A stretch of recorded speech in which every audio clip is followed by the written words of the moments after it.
Welcome to the Crested Butte Home podcast with me, Frank Consella. I recorded this episode right as things were starting to get a little bit weird with the coronavirus, a few days before the ski area closed early for the season. With that in mind, some of these questions might feel a little bit awkward if you're listening to it right when I release it, because we're talking about things like tourism, which are on the back burner right now. But if you're listening to this a few months from now, hopefully it will seem just normal again. Regardless, this is a great interview with John Norton, who was head of marketing back in the early 90s, and then he left for Aspen for a while and came back to kind of wrap things up with the Callaway and Walton ownership of Crested Butte Mountain Resort before they moved on to the Muellers and then, of course, now Vail. And John Norton is currently running the Tourism and Prosperity Project.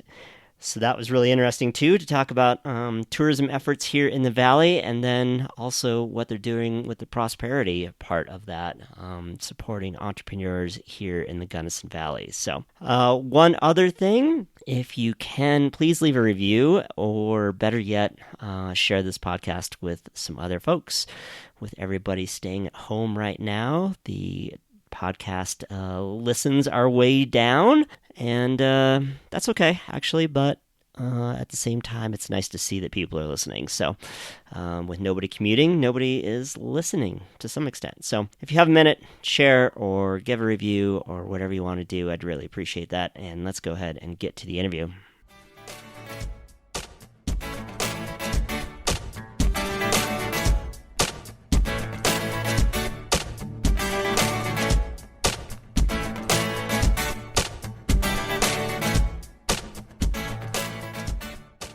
Today on the Crested Butte Home podcast, my guest is John Norton. So, John, if you could tell us a little bit about yourself and where you're from to start off with.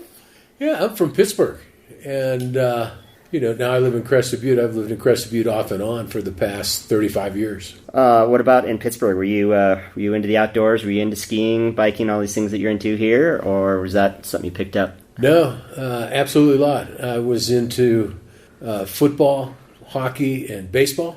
I was a team sport ball guy, but I went away to Dartmouth and met my future wife, who was a downhiller for the Dartmouth ski team, and ended up coaching the U.S. Eastern National team. And if we were going to hang together, I knew I was going to have to learn to ski and also play some more polite sports. So that was my trajectory into the ski world and the mountain world.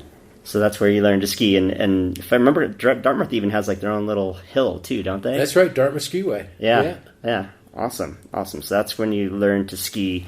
What else are you into here in Crested Butte, just in general? My problem is I like it all.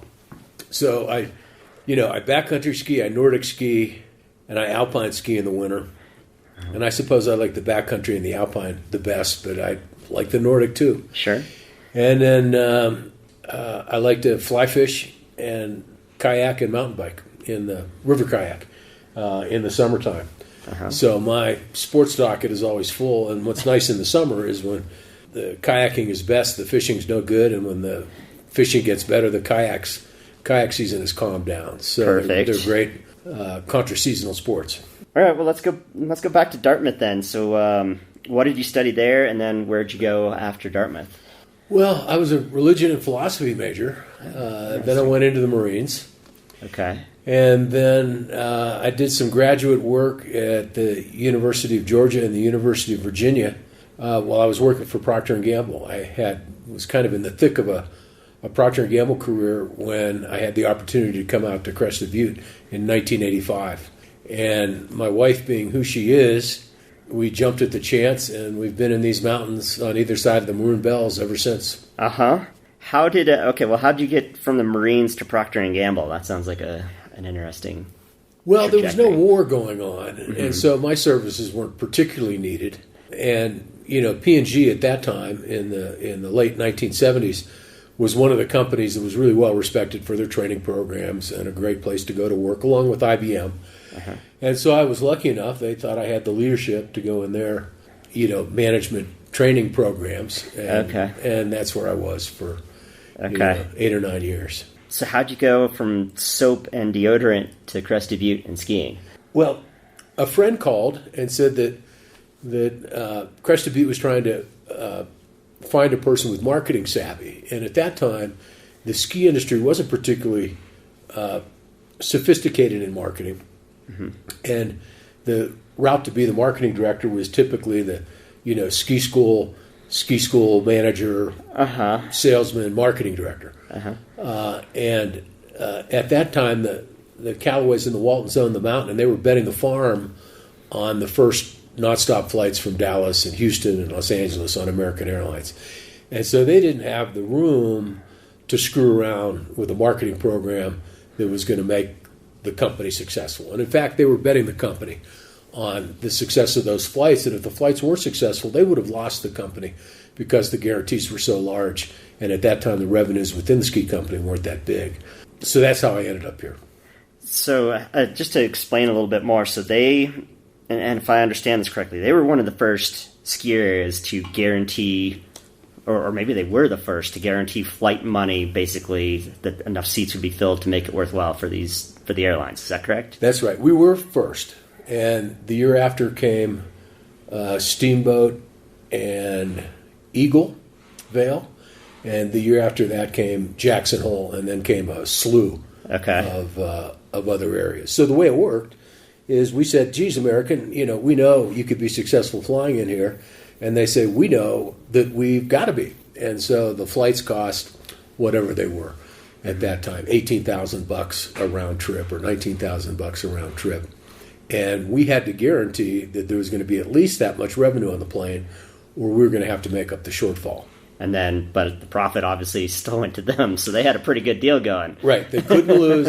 It was heads we win, tails you lose. Right. So. Interesting. So, okay, so that was 85, and you eventually went to Aspen. So how long were you here the first time in Crested Butte? Yeah, we went to Aspen in 91. Okay. And we stayed there until 2002, and that was just great being over in Aspen. The communities have more in common than most people would believe. That's kind of where our girls grew up. I started in marketing and communications and moved into general manager, ended up being the chief operating officer of the company for 4 or 5 years. And, I grew to love that valley, and the people there and the skiing there obviously is fantastic. And then, I guess what brought me back, I had a job offer from another major ski company to be a CEO, and Crested Butte heard about it and said, why don't you come back here, and if you'd leave Aspen at all. Mm-hmm. And I talked to my wife, and she has a very soft spot for Crested Butte, and she said, let's not go to fill in the blank. Let's go back to Crested Butte. And so in 2002, we came back. Why did you leave for Aspen in the first place? Was that strictly a career move, or were there other things going on here at Crested Butte Mountain Resort at that time? The company really wasn't going anywhere. It wasn't very exciting. We were undercapitalized, and the job opportunity. Aspen had all the money in the world to spend on smart things, not dumb things. Mm-hmm. It was under good ownership with the Crown family. My boss, the CEO over there, Bob Maynard, was the best guy I ever worked for, and so it was. You could call it a career move, or just time to leave here, just better time to understand the ski industry from a broader perspective. Mm-hmm. All those things. Gotcha. When you were in Aspen, what were your thoughts about Crested Butte and what they were doing while you were gone? Because I feel like those 90s were a little bit of a high point for Crested Butte. I think most of the best seasonal skier visits all came in those late 90s, and they were doing some interesting things. Yeah, I mean, the momentum we established, or I helped establish in the late 80s. So we went, I think the year before I got here, in the first 5 or 6 years, we did 290,000 skier days. The year I left, 410, 420. Okay. And I started ski free even though I wasn't ever here to experience it. I was in Aspen by that time. And then the X Games, which happened because of our opening the North Face and the High Lift, which were monumental shifts. And they're just, the momentum built into those mid-90s. And then the place stalled. They lost, ownership lost sight that it was really the excitement of the steep terrain here that made things happen, and went kind of back to like a family blue and green skiing message. Sure. Which, we're okay at blue and green skiing, but I wouldn't say that's our strong suit. Right. And we certainly can't compete with Snowmass or Steamboat or Vail or any number of other areas in that arena.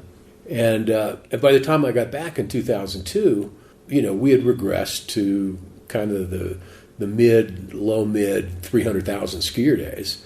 So it'd be, a tremendous, a couple 100,000 skier day loss. I was going to say, it was like close to 600 at the high water mark, wasn't it? Yeah, I think it was 540. Okay. But, my job was the company was still undercapitalized. My job was to either find a way to save the company or to sell the company before we went bankrupt. And, after about a year, I realized I wasn't going to be able to save the company. And so then it was to get it into safe hands.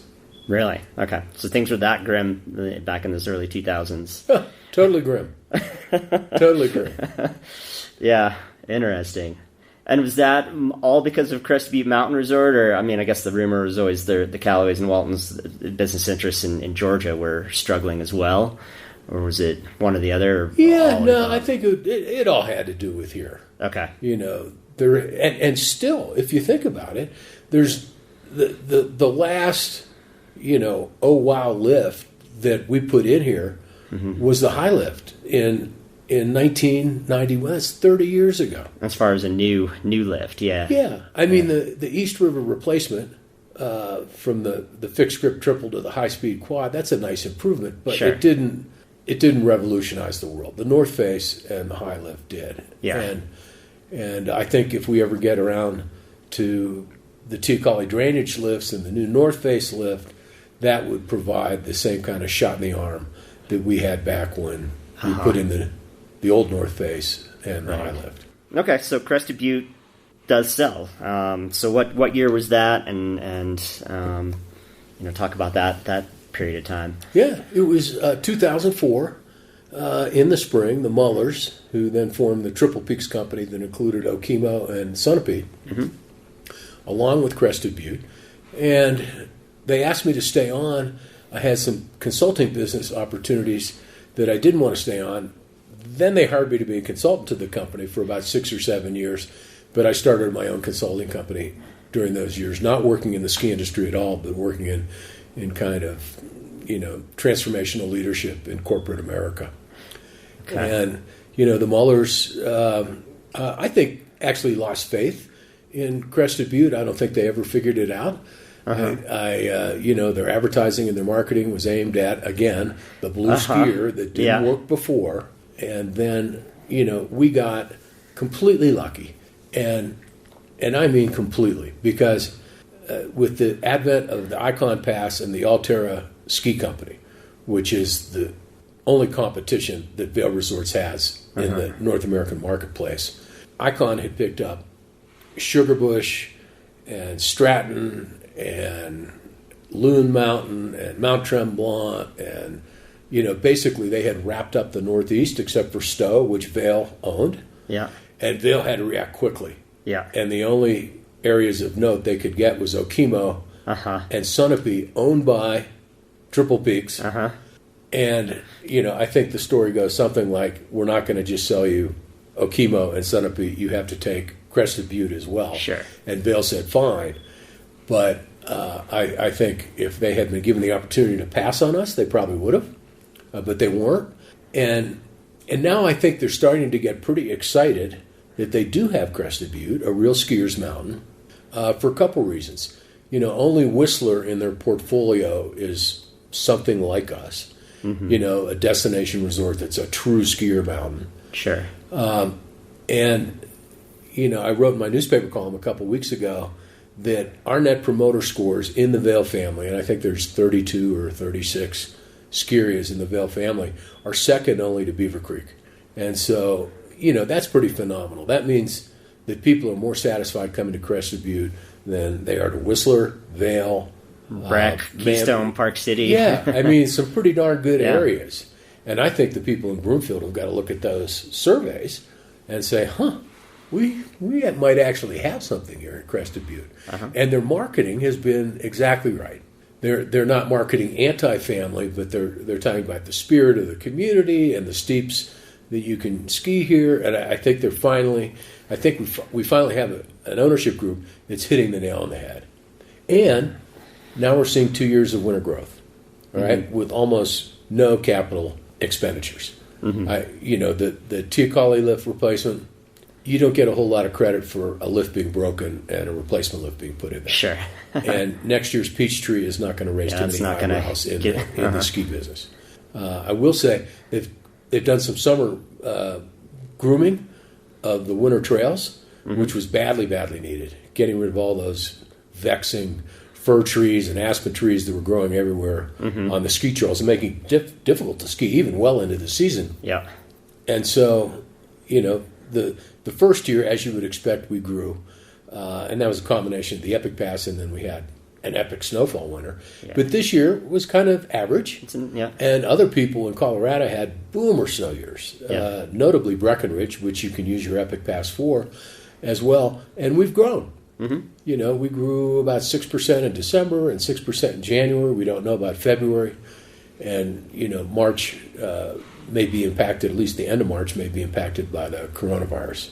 I want to go back to the Muellers ownership real quick. I mean, you were still there, at least in a consulting role, or were you there, like basically getting in fights with them when they were, saying, well, let's do best groomers in Colorado. That'll be our slogan, because I remember that one, and I remember thinking the same as you, like, not so much. Yeah, we didn't get in fights. Not fights, but I mean, were you arguing, like, I don't think this is the right direction? Well, yeah. And not being heard? Yeah.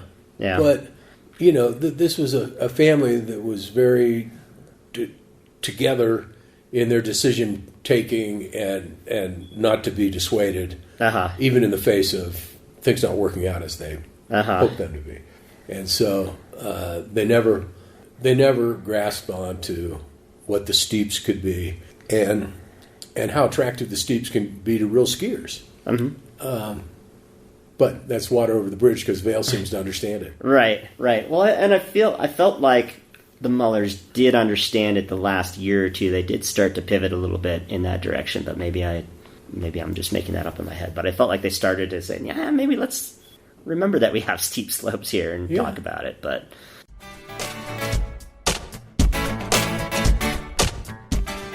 in the Crested Butte Real Estate Minute, we are mostly seeing a wait-and-see approach as we deal with the coronavirus and all the implications of it. So one good thing, however, here in Crested Butte is that we have been doing virtual showings for a long time. I am happy to show property via Skype or other methods. It's not too difficult. I've done it many times. As soon as we are allowed to do that again, I'll be able to do that. So more importantly, though, think about Crested Butte and Gunnison, your favorite local businesses, and think about ways that you can support them. If you're not sure how to do that, just give me a shout. My name is Frank Kinsella. My website is crestedbutterealestateagent.com, and my phone number is 970-596-7990, and let's just all support each other during this time. And let's get back to the interview.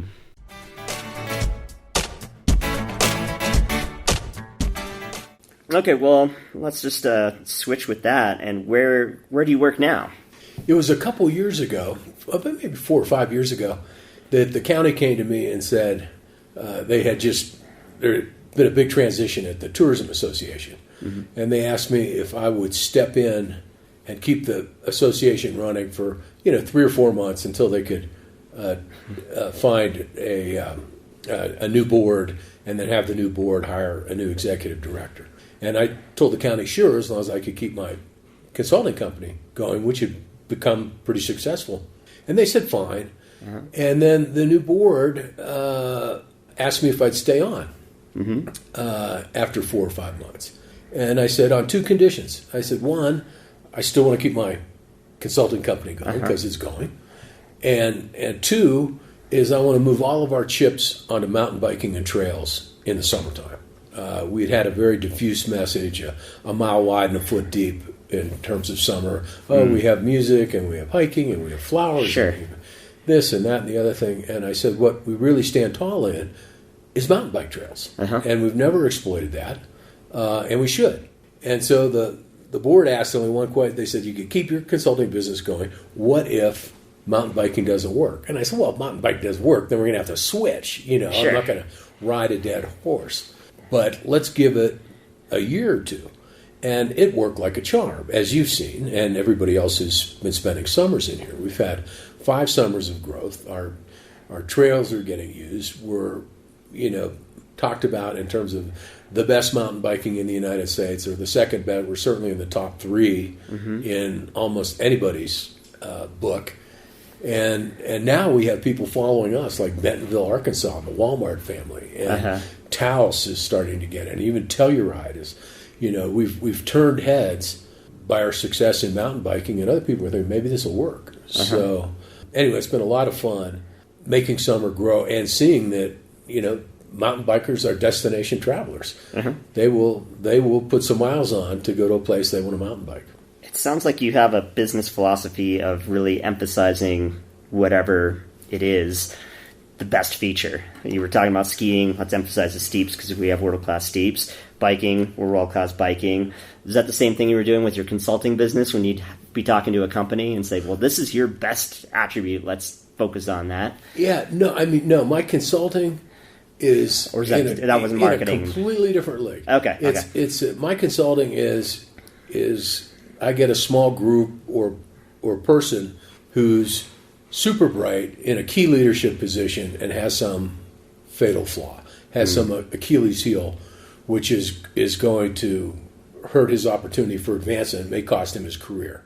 And I go in and try and fix that. Okay. So that's a whole different thing. But at Procter and Gamble and in classic marketing, and remember, to tell you, go back to the ski industry, it did not have sophisticated marketers. The reason Procter and Gamble had half a dozen bar soaps, still does, is because each one did something different, and that's what people focused on. Right. And the everybody's headspace, mine, yours, your listeners, it's too clogged. We can't remember 10 things about something, but we can remember one thing. Right.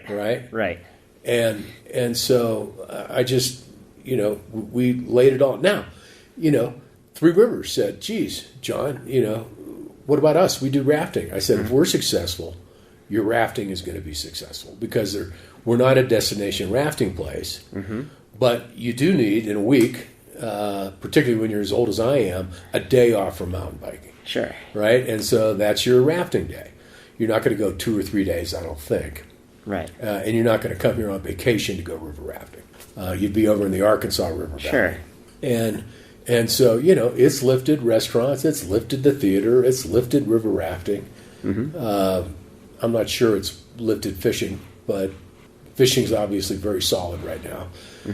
But, to your question, do you need something that's very strong, and then it also has to be big enough that it's worth getting into that market, right? Yeah. And so it's not just I wouldn't want to open the best liver restaurant on Elk Avenue. Sure. And it might be, but that's yeah. And I could claim it's the best liver restaurant. It's just people aren't eating much liver. Sure. But people are sure riding their mountain bikes. Sure. So the TA, the Tourism Association, first off, where's that funding come from? Because people might not know. Yeah, that's a 4% lodging tax across the entire valley. And when we took over, that was producing about $950,000 or $980,000 in revenues, and now we're over $2 million 5 years later. And we've got funding from other sources as well. Yeah. So that's one thing we do, and now we've been charged with economic development in the valley and running the ICE Lab, which is the co-working and entrepreneurial space that's down at Western in Gunnison, and that's fun. So that's a whole other bailiwick for us. Right. Yeah. Now you're called TAPP, so the Prosperity Project, right? Right. Tourism and Prosperity Project. Okay. All right. How has it been running that part of it with all your business experience? Has that been rewarding in a different way? It's been an absolute ball. I'm a person that likes variety, so to work with young entrepreneurs and help them develop their ideas and go get funding or debt or equity is doing great. And the guy with the magnetic bicycle pedals, the rare earth magnetic bicycle pedals, I think he could be, in 5 years, the second or third biggest company in the valley. Awesome. And you say bicycle, but what's that? But bikes don't come with pedals. Right. I mean, kids' bikes do. Nice bikes don't. And so you have to buy a pedal. And I think he's built a better mousetrap. And when we looked at the pedal market, it was something like $150 million a year in the U.S. And why he can't get 50, I wouldn't know. And $50 million in this valley is a big company. Yeah, it's a huge company. Well, that would be really cool if it works. What do you think, in your opinion, that Crested Butte and Gunnison, this valley, need to work on the most in terms of either tourism or prosperity? Well, we need housing, right? It's, I hope that the biggest opportunity is Gunnison Rising, which is between McDonald's and the cemetery, if you want to think of it in that terms. And that could be a wonderful community. At first it was going to look like a suburb. Now it's no longer. It's going to be what people call new urbanist or development. And I hope we can get that off the ground, because supply and demand works for housing as it does everywhere else. And that would ease up on some of the price pressure that, in particular, Gunnison's feeling.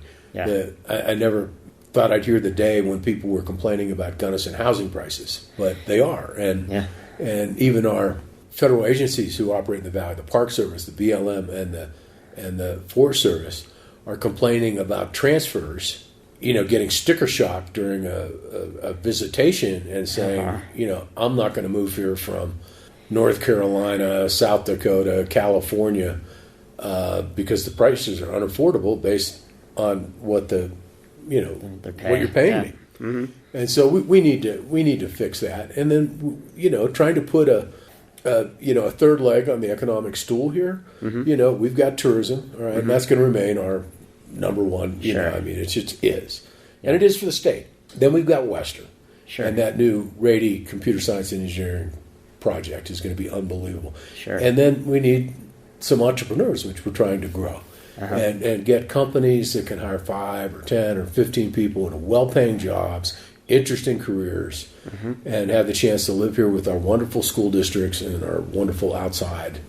That's a project we're working hard on now.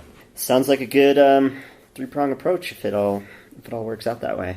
Going back to tourism, what do you say to those who think that Crested Butte has gotten too busy, especially in the summer and the off seasons? When there's a move to get the off seasons a little busier, the people who want to fight that too. What are your thoughts to them? Yeah, we have so many hotel rooms, and to have them full 6 weeks a year, July and August, July and the first 2 weeks of August, doesn't seem like a particularly onerous burden for the rest of us. And I'm out on the trails as often as you are. I really feel crowded on the trails. Now, I'm not riding the lower loop Saturday at 11 o'clock in the morning, granted. But I find it so easy to get lost in this upper valley, particularly living here in Cement Creek. It's a piece of cake. Yeah. So I don't have anything to say to those people, other than we're doing our job. And we're actually spending less in tourism than we did because we're spending so much on our economic development efforts. In the off season, making October, November, April, and May a success, we're not that good. We're pretty good, but we're not that good. What do you mean by we're not that good? The TA is not good enough to make April and May busy, or October and November. Those are going to be, those 4 months are going to be sleepy forever. You think so? I think it would take a massive convention center with lots of random conventions to get people here during those times, maybe. But which would also take massive air service, which would also take. And so on and so forth. Sure. Well, let's start to wrap it up. Crested Butte is home for you. Why do you choose to make Crested Butte your home? We've always liked the vibe here. It's very relaxing. We're not big, go out and party people. You'll find us, or me, reading a book, watching sports on TV, or exercising.